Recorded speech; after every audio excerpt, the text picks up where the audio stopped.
In a time before most of the prime worlds known today were born, the gate towns of the Outlands all went by different names, when beings could recall days before the creation of the then-bejeweled sigil still existed.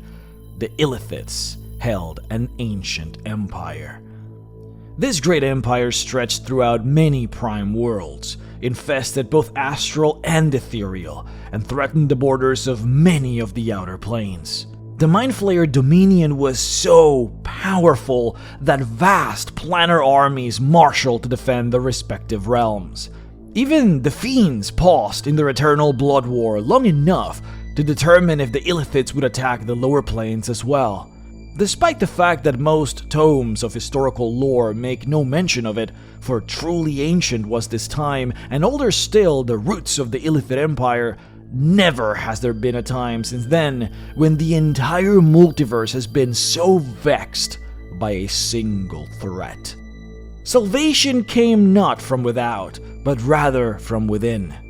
The Illithids had enslaved all of the humans that they had come upon and used them as beasts of burden and livestock upon which to feed. These slaves were without number, and many were actually descendants of those who had originally been conquered, so that they knew no life beyond Mind Flayer enslavement, nor did their parents, nor indeed even their parents before them. Slavery and other unspeakable influences of the Illithids twisted these wretches in form as well as in spirit, but many still clung to the ever-present need for freedom. Slave revolts clawed at the Illithid Empire, but never posed a true threat. What hope, indeed, did poorly armed, malnourished slaves had against the awesome mental powers of their Illithid masters? The slaves knew that only through the development of their own psionic powers, coupled with martial strength, would they ever emerge victorious. From their number arose a champion, greater in mental strength and resolved, and most likely hatred than her peers. Her name was Gith. With her leadership at its crest, the wave of slaves washed over the Illithid Empire without mercy. Fueled by her power and rage, the rebellion tore asunder the Mind Flayer's dominion, casting the shreds to the wind. Not every Illithid was killed, and not every stronghold fell, but the ties of the Empire were broken, and the defeat was one from which the Mind Flayers would never completely recover. The slaves were freed, most tasting the sweet nectar of liberty for the first time in their lives. At this point, when Gith ordered her people to continue their campaign to annihilate the Illithids and establish an empire of conquest of their own, not all followed her command. A new figure by the name of Serthamon had gained a significant following and challenged Gith's plans and her leadership. Gith was evil, the newcomer claimed, and would lead the people into darkness and tyranny, not unlike the Illithids themselves. So he claimed. Thus, no sooner had the people finished their war for freedom, had they now engaged in a bitter and bloody civil war. In the ensuing conflict, Serthamon was killed, and his followers, now called Githzerai, retreated to Limbo in defeat. The losses that Gith's forces had sustained, however, were far too severe for them to press forward in further conquest. Gith led her people, who now called themselves Githyanki, or Children of Gith, to the conquered Illithid settlements of the astral plane. There, she believed, they would be safest until such a time as they could once again begin their conquest of the multiverse, as well as the eradication of the Illithids and, now also, the Githzerai as well. This is the ancient Githyanki story that led them to where they are now. A race of psionic warriors who make their domain in the astral plane. But what exactly happened to Gith? What's the relation between the Githyanki and the Red Dragons? What are those silver swords that the Githyanki wield and are so proud about? We are going to cover all of this and more, but first, this video is brought to you by me. For those of you who don't know, I have a little shop called MrRax.shop where I have a collection of digital products that are bound to make your Dungeons & Dragons experience all the better. The latest of which is Monster Classes 4, a supplement designed for you to be able to play a monster as a traditional 5th edition class. We have the Mind Lord, the Eye Tyrant, and the Serpent Folk, so if you ever wanted to try out a Mind Flayer, a Beholder, or a UNT, then this is your chance. The monster classes have racial features and class features, as well as rollable tables to create your background, and most of them even have subclasses.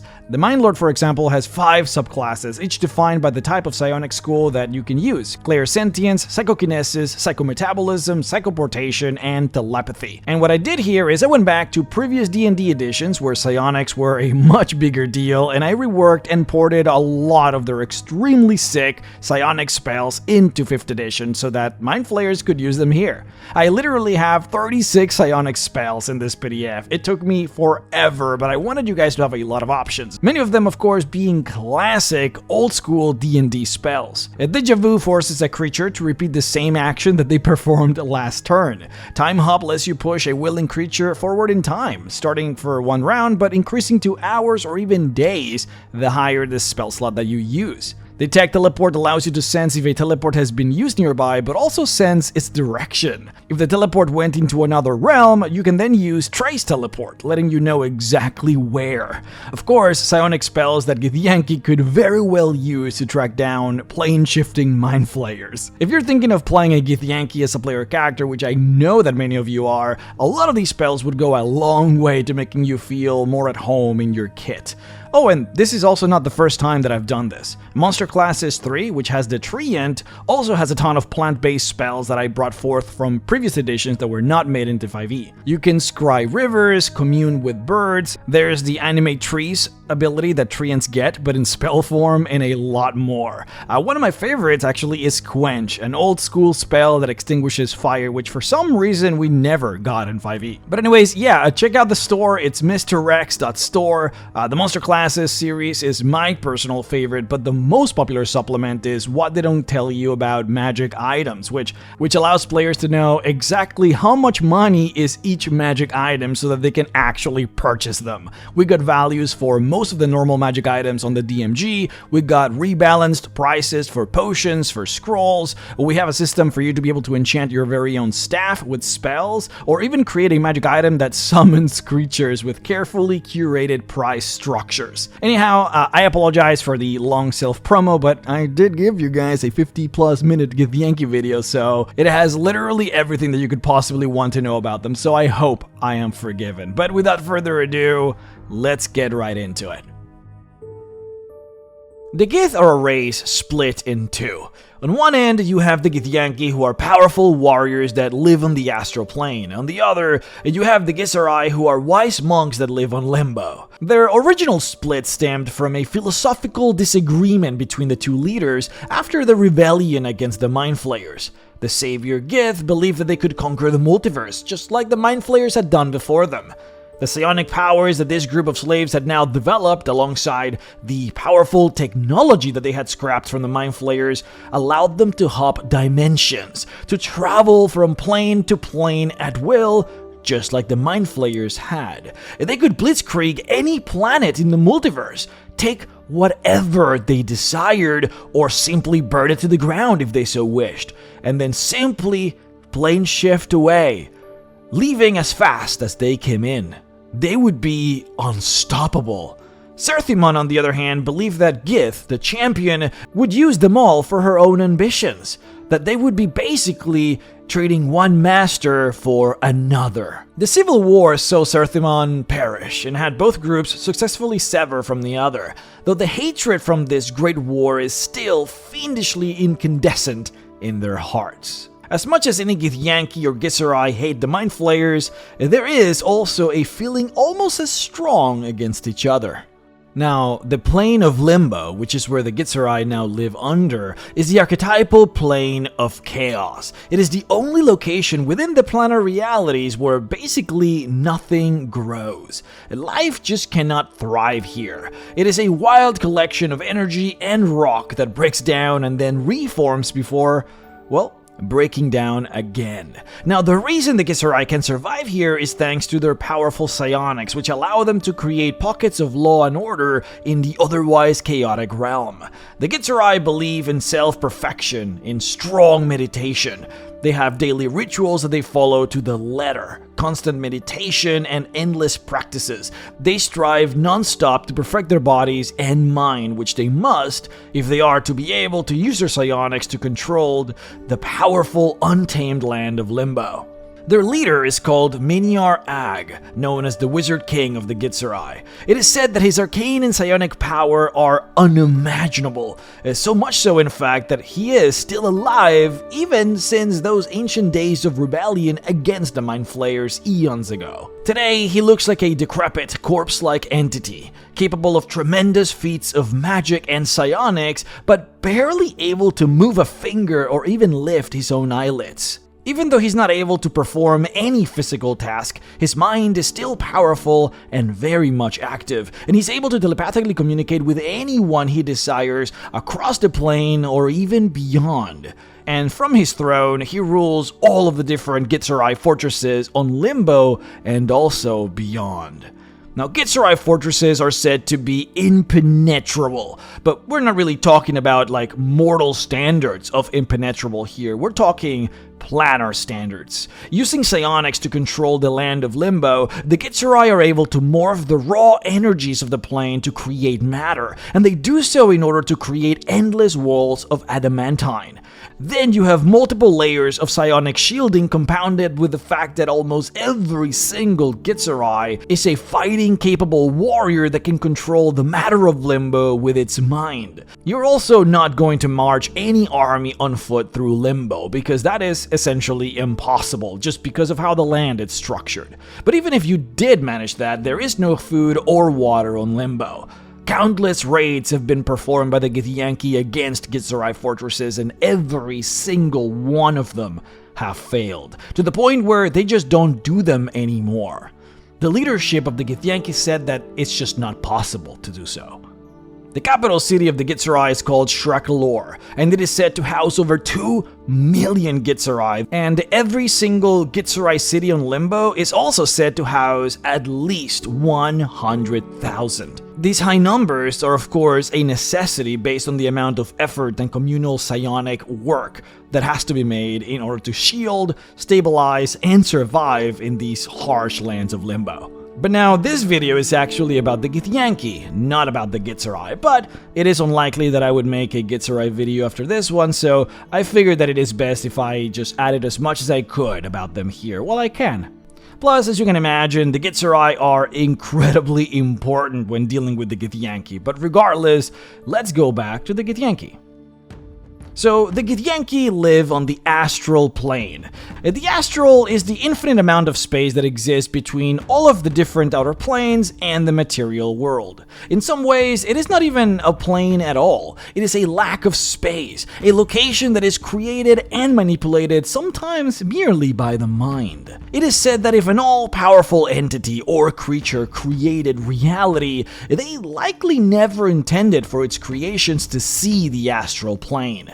Getting here is very difficult, and usually only one does so as a projection, meaning your body would be somewhere else and then you would project your mind onto the astral. If you're interested in learning about the astral, then I need to send you over to some of the old videos that I've already made, because I have made 4 entire videos just based on planar travel and the astral plane alone. What they don't tell you about the astral plane, the hidden secrets of the astral plane, the dead gods of the astral plane, and what they don't tell you about the 9th level spell, Astral Projection. So there is a lot of content there, and I shouldn't really rehash it here. So if you don't know much about the astral, that's where you should go. Now, the Githyanki live on fortresses scattered all across the infinite expanse of the astral, many of which are the remains of dead gods which are flown here once they perish. Living on the astral is very tricky. For one, time doesn't actually pass in the astral plane. A person can just sit there and live for tens of thousands of years without any issue until the time you leave the astral, because then time catches back to you almost immediately. Every year that you spent on the Astral, you then immediately regain as soon as you leave it, possibly killing you instantly if the time was long enough. This, as you can imagine, creates certain advantages, but also disadvantages for the Githyanki that live here. The Githyanki don't have to worry about farming food to sustain their population. They do not lose out on old knowledge thanks to an aging population either. But there are also some issues. Githyanki cannot be born on the Astral. Neither can a child grow on the Astral. This forces Githyanki to actually form what they call creches, or outposts, on the prime material world. These creches are designed to birth children and then grow them into adults until the time that they are ready to join the rest of the population on the Astral. The adults and teachers that populate these creches usually rotate in intervals so that no individual Githyanki stays on the prime for longer than 6 or so months, to prevent unnecessary aging as much as possible. As you can imagine, this aging problem starts quickly becoming catastrophic when you have hundreds of thousands, even millions of Githyanki who should be, by all accounts, long dead, but are being kept on aging by the Astral and would die as soon as you send them anywhere else in the multiverse. Well, thankfully, the Githyanki have developed a spell that helps them counteract this very problem. The spell is called Out of Time's Grip, a 4th level transmutation spell that effectively allows a Githyanki who knows the spell to protect itself from the ravages of time for a few hours. Not every Githyanki can produce the spell, of course, but it is virtually a requirement for some of the older and more experienced fighters if they wish to leave the Astral at all. Now, it is difficult to surmise exactly what the natural lifespan of a Githyanki would be, considering that, again, time on the Astral muddies the waters on the exact times. But it is interesting that even the lore itself seems a bit unclear in this fashion. It seems that their lifespan ranges between 100 to 200 years, which still grants them a lot of time for action. See, Githyanki are raiders and pirates. They use their ability to plane shift to perform surprise attacks all across the multiverse, though specifically on the prime material realm. Generally speaking, they tend to perform raids that only last for a single day, sometimes less than that actually. In these raids, they simply go in, take what they want, pillage and steal, and then just leave. Always making sure that they leave just a little behind so that the survivors can rebuild over time. Of course, so that the Githyanki can then come back decades later and pillage them again.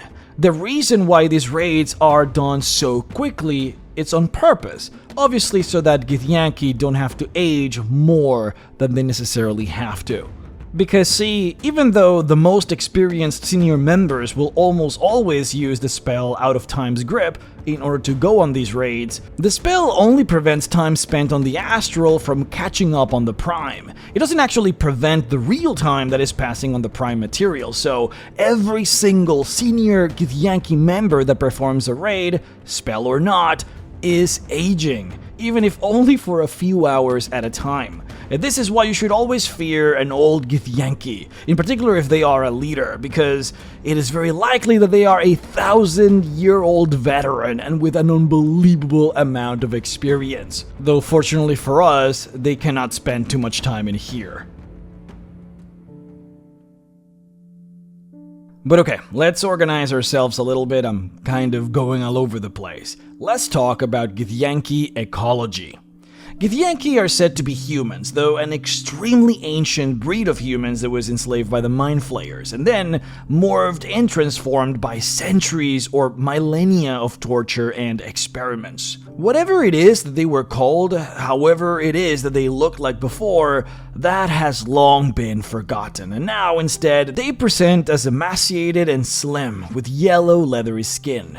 Many of them even have framey skeletal looks to them. Their noses are receded and became small and highly placed, which almost makes it look like their faces were stretched upwards. They have pointed ears filled with ridges. They typically stand about 6 feet tall and weigh around 170 pounds, and tend to have a russet-colored hair which they almost always pull back. Much like the Duergar, all the Githyanki have natural psionic ability, which is a power that they have developed in order to be able to withstand the mind control of the Illithids. humans. The lore is a bit iffy on this, but some sources claim that every single Githyanki can plane shift. Others claim that plane shift is a power that is granted to Githyanki once they complete their growing ceremony, a power that is given to them by their leader, who we will talk about later on. In any case, this power is understandably central to Githyanki culture, though instead of calling it plane shift, they call it Jesraki, meaning seeping through the cracks in their language. Like humans, the Githyanki are omnivores, though their digestive systems tend to get somewhat atrophied when they spend too much time on the astral. You do not have to eat on the astral whatsoever, but when you do go back onto the prime, time catches back to you, and that also applies to hunger. So even on short stints into the prime, Githyanki are forced to bring about large quantities of meat to devour as soon as they arrive. It can happen, however, that things don't always go according to plan, and Githyanki end up ravenous on the prime without readily accessible food. In such dire cases, Githyanki will actually eat their fallen enemies. They will, however, refuse to eat other Gith or partake in the flesh of mind flayers. Now, Githyanki reproduction functions relatively similar to that of the humans that they evolved from, with one major exception, and that is that Githyanki actually lay eggs rather than give birth to live young. This, however, is quite beneficial for them as they can simply lay their eggs and then carefully time how much each egg spends on the prime material realm in such a way so that they can guarantee that many eggs hatch at the same time. That way, they can populate a crutch with Githyankis of the same age and then train them all at the same time. Githyanki do not care much about family structures, and likely will never even know who their children are, nor would they care. Even those Githyanki which form deep relationships with one another, such as love, do not even live on the same house. They are extremely independent in that way. Because of their long history of brutal enslavement, the mind of the Githyanki has evolved to desire a high degree of personal freedom and individuality. Most of them would easily choose death over surrender, especially if surrender meant getting captured. Now, their individuality, though, is very important to every single Githyanki, and it is usually expressed in flamboyant ways, such as equipping Baroque-style dresses and armors, fancy and over-the-top combat techniques, and even those that perform and enjoy art prefer ostentatious and unique styles of art. Quote, "The Githyanki mind has become a twisted, alien thing when compared to its human origins. Their culture is filled with, perhaps based on, contradictions. They value isolation and conquest, inner strength and material possessions, obedience and freedom." End quote. Githyanki will profess great importance in improving one's own body and mind, in perfecting their self, but at the same time, they spend a lot of time focusing on outward appearances. Their weapons and armor in particular are almost always exquisite works of art by themselves, and ironically, way more care is put into them than to any mate or close friend. Githyanki's art is usually surrealistic, and it is fascinating actually that according to the lore, the reason they make surrealistic art is because to them, this is how they tend to see things. Apparently the astral plane has somewhat morphed their perception of reality in a way that these are actually realistic depictions of what a Githyanki normally sees. But further, even performative art such as poetry, song, and drama are all strange and very difficult for non-Gith to understand because of how much psionic context there is in those works. It's like trying to understand a TV show that relied on a sense that you simply do not have. Now, as a species, Githyanki are evil, meaning that they naturally verge towards being selfish and cruel, not necessarily by choice, but through an interesting lack of empathy that is also accompanied by a state of mind that is only engaged when fighting. It's like, imagine if every time that you fought and killed, your brain released a ton of endorphins and it made you feel really, really good. That is what a Githyanki has to deal with, which of course comes from the fact that they were bred, experimented on, and literally, biologically manipulated to become warriors for the Mind Flayers. These feelings of selfishness and a desire for fighting and killing does not apply, however, against those of their own race. As much as Githyanki delight in the conquest, enslavement, torture, and destruction of all not Githyanki, they are nothing but peaceful, polite, and respectful with one another. Githyanki are a warrior culture where both males and females train their whole lives to be tools of war and destruction. Interestingly enough, though, rank and prestige in Githyanki society is not obtained through achievements or victories in battle. Instead, it is more about pure skill and ability, something that is not seen typically at all in warrior cultures. Warriors are constantly tested and graded based on their combat proficiency and then classified into ranks based on those grades. Again, not at all about how good they actually perform in field practices. Training and practicing also happens to be basically 99% of what a Githyanki does. Younger Githyankis can go out onto the Prime, perform in raids, learn about the world, and just generally experience exciting endeavors, but the more seasoned veterans of the Githyanki armies, those that have already cheated time for centuries on the Astral, do not quite have the ability to just willy-nilly go onto the Prime and do whatever they want. Those Githyankis have a literal eternity to do whatever it is that they want to do, and oftentimes they are left wanting for purpose and direction. Many Githyankis take on the arts and crafts and come close to perfection, only to get bored and switch to something else that might hold their fancy better. They are all extremely skillful, but get easily bored. For many of them, only the thrill of life and death, the test of a real challenge, is what puts a fire on their belly.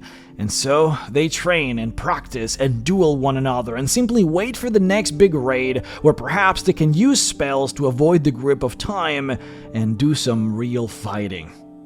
It's actually interesting that when a Githyanki breaks a law, there's never any form of bodily punishment. Instead, Githyanki prisoners are simply forced to do a dull and useless activity for a long period of time, such as moving rocks from one corner to the other, or stand guard watching a random wall for no reason or purpose. These activities are usually so boring for Githyankis that they are enough to persuade would-be criminals to behave. Now that we're going to start maneuvering through their social structures, I think it is high time that we started talking about the Githyanki leader. See, the Githyanki have been on a quest for universe domination for thousands of years, and they have been extremely successful. The Astral is infinitely long, and they have conquered it. They have hundreds, if not thousands of worlds under their thumb. But more importantly, their greatest rival, which are the Illithid, are on the run from them. With their ability to plane shift and the vast array of ships that they have under their control, which can also move about through the planes, they are virtually untouchable and can reach almost any world they like and just take what they want whenever they want to.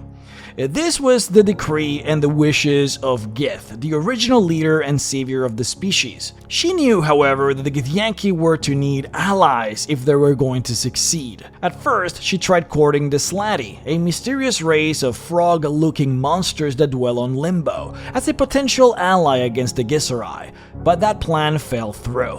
At the time, Gith was being advised by a powerful wizardess called Vlaakith, who suggested to Gith that she could descend into Bator and meet with the legendary Tiamat, the Queen of Dragons, and of course, Gith did. Quote, "What actually occurred at that meeting is one of the best kept secrets in all the planes," end quote. Nobody knows exactly what transpired in the meeting between Gith and Tiamat, but what happened after completely changed the future of the Githyanki species forever. See, Gith never returned from Bator. Instead, one of Tiamat's consorts, a red dragon named Ephelamon, showed up instead and said that an agreement had been made between Gith and Tiamat.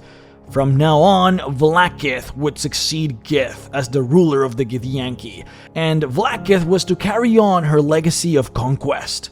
Ephelemon, of course, also said that Gith would not be coming back. And then lastly, he announced that there would be an eternal pact between the Githyanki and the Red Dragons. So whatever happened to Gith, nobody actually knows, but she managed to create an eternal alliance that still stands to this day. Whenever Githyanki travel to the prime material world, they find that Red Dragons are always willing to work with them. Further, the Githyanki are given scores of young red dragons which they can use as mounts of war. The pact is simple. The young red dragons will do as they are told by the Githyanki, without offering suggestions or comments, as long as they're treated with respect and given proper compensation for their help. Then, when the dragons finally grow old enough to become adults, they will be freed and allowed to keep all of the spoils that they hoarded throughout their tenure with the Githyanki. These young dragons are sent by Tiamat every once in a while to the Githyanki as part of the pact, though again, the Githyanki can also work with adult or ancient red dragons, but those agreements would have to be made between the two groups, though it is important to mention that generally speaking, red dragons will agree to help the Githyanki, especially if they venerate Tiamat. Now, Vlaakith has been ruling since that moment ever since, though there are some, we'll call them discrepancies in the lore, specifically in Planescape. In Planescape, the lore states that the name Vlaakith is partly something of a title, rather than the name of a person, and that is passed down between Githyanki leaders, and that the current Vlaakith is the 157th Vlaakith. But in any other source, Vlaakith is just one person that has been ruling the Githyanki ever since the disappearance of Gith. In all sources though, Vlaakith is a Lich Queen, a powerful undead wizard who controls the Githyanki with an iron fist. Her control is so absolute that there is simply no contenders that would come even close to being able to challenge her leadership.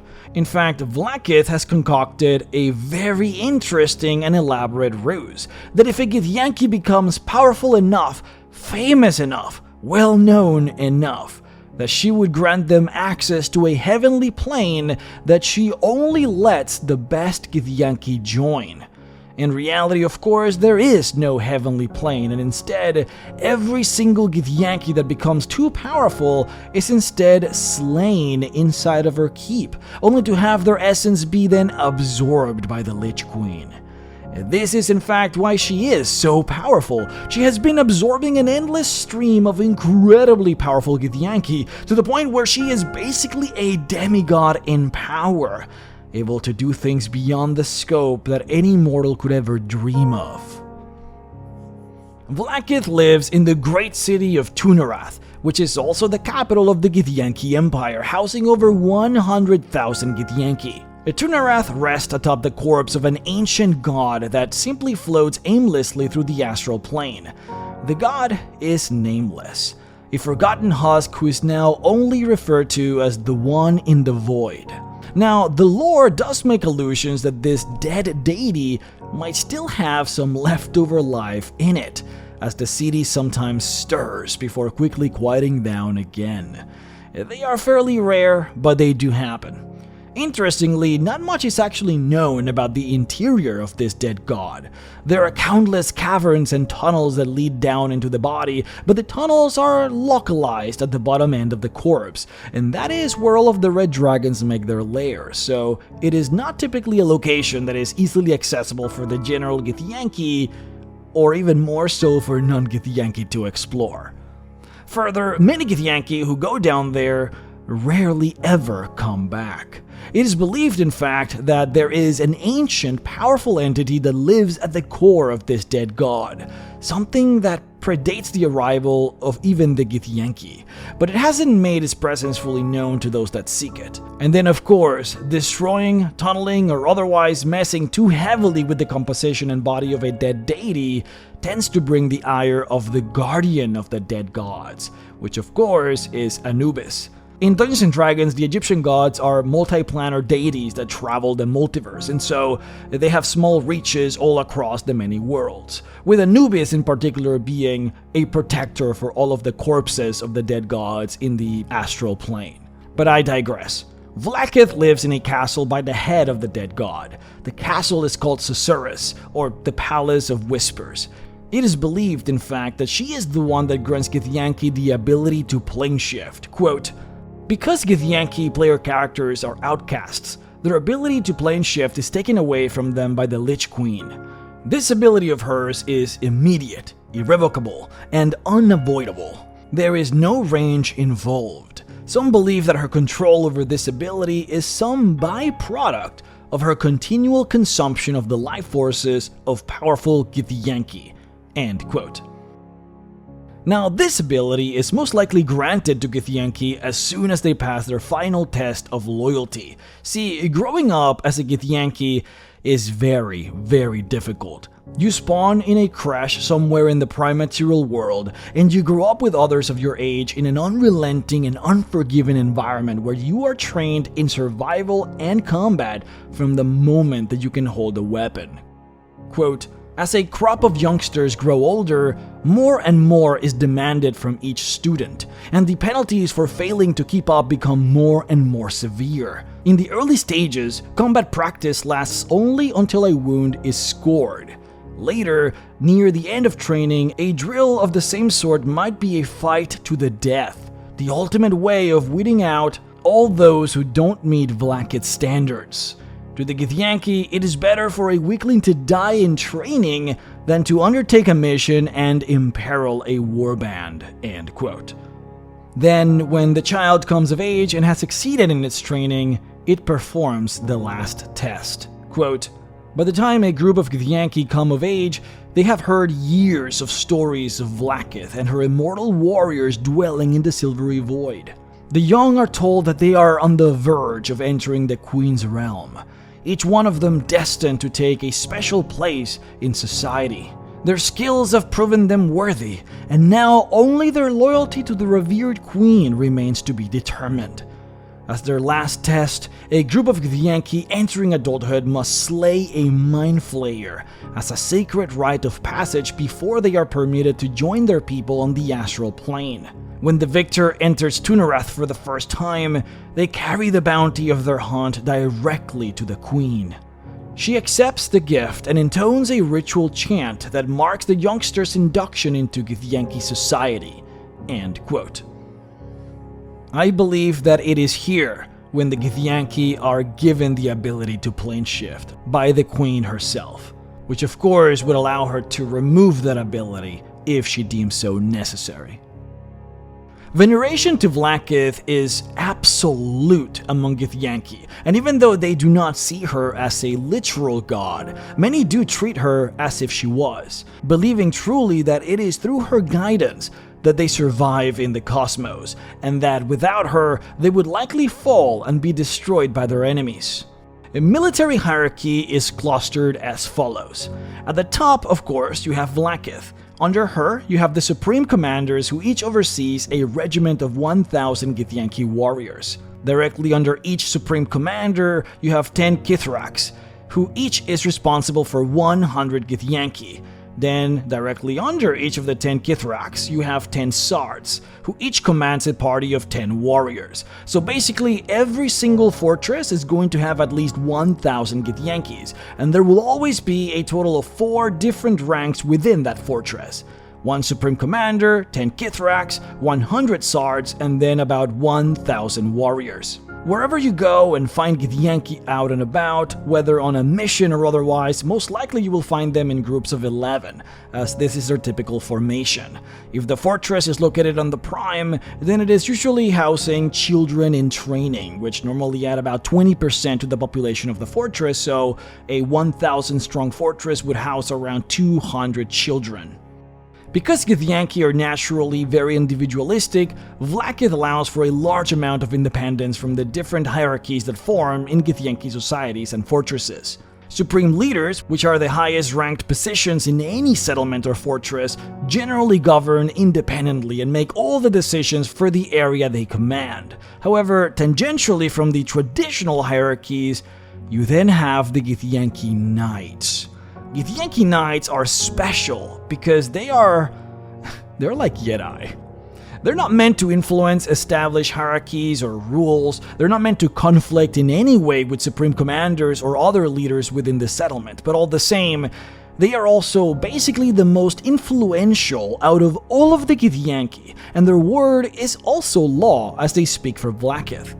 See, Githyanki Knights are those that have devoted themselves fully to the Lich Queen, and so they speak with her voice, and they are her eyes and ears. They are, quite literally, this is how they were crafted in the first and second edition, they are paladins of Blackith. Every single fortress or outpost must have at least one knight, and everyone reveres and fears the knights for they know that they report directly to the queen. So again, they function separately from the traditional hierarchy, but they participate in every important decision that is made. It is forbidden to keep secrets from them, and they basically monitor internal matters and enforce the will of the queen whenever it is needed. Knights are as close to religious figures as the Githyanki have, since they almost revere the Lich Queen as a goddess, and so the knights functionally become quasi-deities in the eyes of the Githyanki, or priests or clerics. They're also the Githyanki that are allowed to ride the dragons, which is of course huge. More important though, it is the knights who carry the famous Githyanki silver swords. I said it in jest originally, but honestly, yeah, Githyanki Knights are kind of like literal Jedis. Anyways, the silver swords are weapons of myth and legend, even amongst the Githyanki, and to become a knight in the first place, you have to be able to craft your very own silver sword, which requires partially willing the blade into existence through sheer willpower and psionic prowess. The full extent of the power of a silver sword is not fully known, but we do know a lot of its features. To start with, a Githyanki silver sword is a +3 greatsword. It appears to have the ability to cancel out psionic power on those it hits, so if a mind flayer is struck by a silver sword, it cannot cast any psionic spells or use any of its mind powers for some time. Very, very strong. Additionally, the silver sword can actually cut through the life cord that is formed when the Astral Projection spell is used. This might sound too specific and mundane, but it's actually a big feature. See, traveling through the planes is exceedingly difficult and very dangerous, even for highly successful spellcasters and warriors. So the spell Astral Projection is used to travel because whatever happens in your astral projection does not transfer back to your real body, and in the lore, when you astrally project to the astral plane and then take a portal to go onto another plane, let's say to the Nine Hells or to the Mounts of Celestia, provided that the plane is not a prime material plane, then you enter that plane while still being under the effects of the Astral Projection spell. So basically you can do this to enter a very, very dangerous location such as the Abyss, while being protected by the spell Astral Projection, so that if you die, you don't really die for real. You could go and challenge a demon lord while also knowing that your real body is perfectly safe back at home. This spell is meant to be really, really strong, so the Githyankis having the ability to actually fully kill you with this special sword, even though you're meant to be protected, sort of further builds on the legend and fear that many travelers have for these knights. They are one of the only groups of people that can do this. Now, there are advanced versions of these silver swords that are exclusively given to Supreme Commanders. They function exactly the same, except that they are supposed to be +5 greatswords. And in addition to everything else that they can do, they also function as Vorpal blades, meaning that they automatically kill a target on a critical hit. They sort of have a honing ability to sever the neck of enemies, basically. And one last thing, all silver swords are supposed to have some kind of sentience, but the actual extent of the sentience, personality traits, abilities, none of that is actually known. We also don't know much about the actual process of their creation other than 3 things: One is that the knight who is to wield it must be able to manifest part of its crafting through presumably psionic power. Two is that some of the material of the blade comes from the body of dead deities that fill the astral plane. The Githyanki actually go around and mine this thing. And three, that some silver swords carry shards obtained from the fleshy material that forms the portals that open into the far realm. The far realm is meant to be this alternate reality, this other existence that is filled with tentacled monsters and eye terrors, and portals to this plane tend to have similar features, fleshy things and wet eyes and such. Parts of these portals are believed to be used in the creation of the silver swords, which allegedly allows Githyanki Knights to be able to sense incursions from the far realm, mind flayer or not, in the vicinity. This would be the kind of ability that would allow, for example, Githyanki to follow mind flayers that plane shift. When a mind flayer plane shift into another reality, the Githyanki should be able to know where that portal leads to, and then they would be able to plane shift themselves to follow them. In any case, these silver swords are basically like religious relics in Githyanki society, and each is a priceless work of art. During combat, it is said that the silver swords glimmer and change in form, sometimes becoming a silvery liquid whose shape flows and shifts. Remember, this is a sword that is created with psionic energies. It is almost a blade of the mind as well. If a silver sword is ever stolen or lost, an entire battalion of Githyanki will be summoned immediately to try and retrieve it. We are talking a few hundred Githyanki, dragon and all, with flying ships floating in the sky.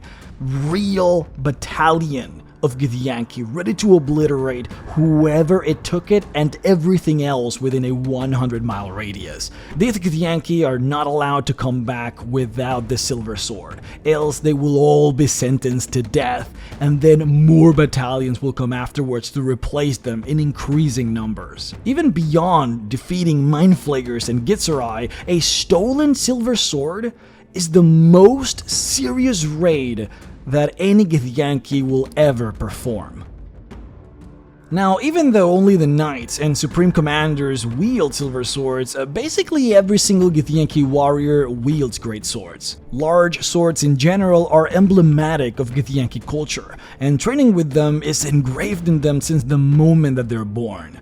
You will almost never see a Githyanki with a different kind of weapon, with perhaps the exception of a longsword in the case of Gishes. In traditional RPGs, the term Gish refers to a combination of a fighter and a wizard. So when you play Skyrim, for example, and you want to have a sword in one hand and then throw spells on the other, which is a very popular way to play the game, you're basically playing a Gish character. It is a relatively well-known term for this stereotype of character style. Well, the term Gish actually originally came from the Githyanki, who have a class of warrior that is literally called a Gish, who trained with both sword and magic. In the Gith tongue, Gish means skilled.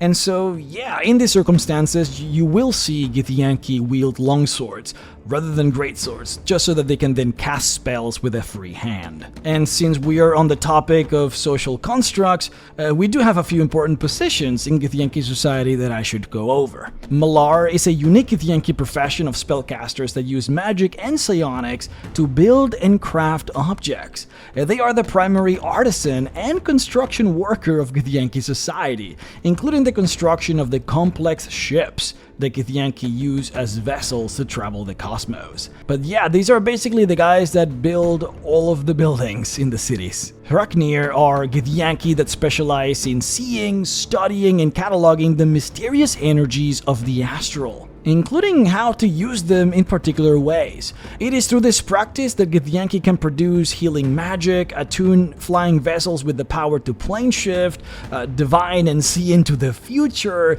and even open rifts in the astral that would allow one to teleport large quantities of soldiers or objects from one place to another. In other words, just how a wizard in Dungeons & Dragons learns how to manipulate the weave of magic, the Hraknir learn how to manipulate those same energies that exist esoterically flying about the astral plane. And then, lastly, there's the Glack, which are basically the farmers of Githyanki culture, though it is a bit more complex than that. These specialists harness the energies of the astral and then twist it in ways that allow for the cultivation and growth of food, where otherwise nothing would be able to grow. As you know, again, time doesn't pass on the astral, so plants can't grow because you need time to grow. Now, this is typically reserved for fungus-like organisms, but they also have developed ways to grow edible grubs, which grow only on the body of very specific dead gods. They also experiment with vats and tanks of specially made water, which allows for animals to grow within, basically like lab-grown meat. But this whole process includes a very complex variety of spells that use psionic energies for them to happen. Now, as much as these positions are all very important for the success of Githyanki society, none of them hold as much respect as, of course, the warriors. And in fact, many of these specialized fields are actually filled with warriors who were forced to retire, likely because of debilitating wounds or sometimes even just demotions. Such is the case in warrior cultures. This is not really too far from the norm. Oh, and one interesting thing, the Gith have a written alphabet that is called Tirsu. So each word is composed of multiple symbols that are drawn to form a circle. So a full circle of symbols would be then a full word. And then of course you would put multiple circles next to each other to convey sentences. Both Githyanki and Githzerai speak the same language, which is called Gith, and they use the same exact alphabet, which is called Tirsu. The one difference between the two, however, is that Githyanki write and read their Tirsu clockwise, starting from the top, whereas the Githzerai write and read their Tirsu counterclockwise, starting from the bottom. But yeah, that here is your primer on the Githyanki. As a species, they really do spend most of their time either raiding settlements on the Prime or hunting mind flayers and Githzerai. They have been so successful at hunting mind flayers that it has effectively forced the Illithid to be constantly on the run, hiding away in the dark recesses of planets. The reason mind flayers only exist in places like the Underdark is literally because they would otherwise be hunted down and murdered by the Gith, who are relentless, and so the Illithid are always in hiding.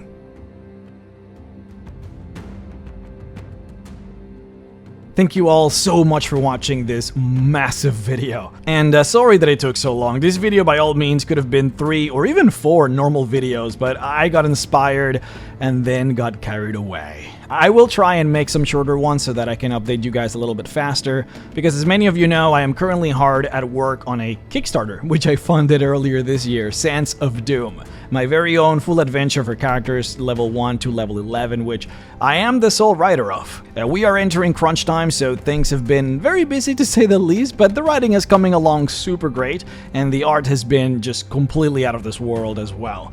We're getting music for the project, we're getting sick maps for the dungeons, some very talented artists for the characters and art, and me basically just writing the whole thing. Of course, outside of editors that help me represent my ideas better, because literally the world runs on great editors. I don't know what I could do without them. I am still not in the heavy promotional step yet, because we still have some work to do, but man, it's going to be so great. We got a tiefling city who venerates a pragmatic version of Asmodeus, a desert region filled with secrets and things to discover, true rules for making wishes. We got diabolical contracts that you can sign, powerful and legendary items to collect, and of course, all of this while an army of tens of thousands of undead gnolls slowly march towards the city. Other than what I have showed here, I'm not fully ready to show more, but if you guys are interested, we do have the pre-order page up right now, a link in the description so that you guys can go ahead and check it out. Our current release window for the full digital release of the book is at about the end of February to about the end of March. Otherwise, of course, if you can, check out mrrex.store to help me out over there. It truly helps me support the channel, which I deeply appreciate. But yeah, the next video is going to be just a chill dragon video. I need something short and sweet after this one. But yeah, thank you all for watching, everyone, and I'll see you all next time.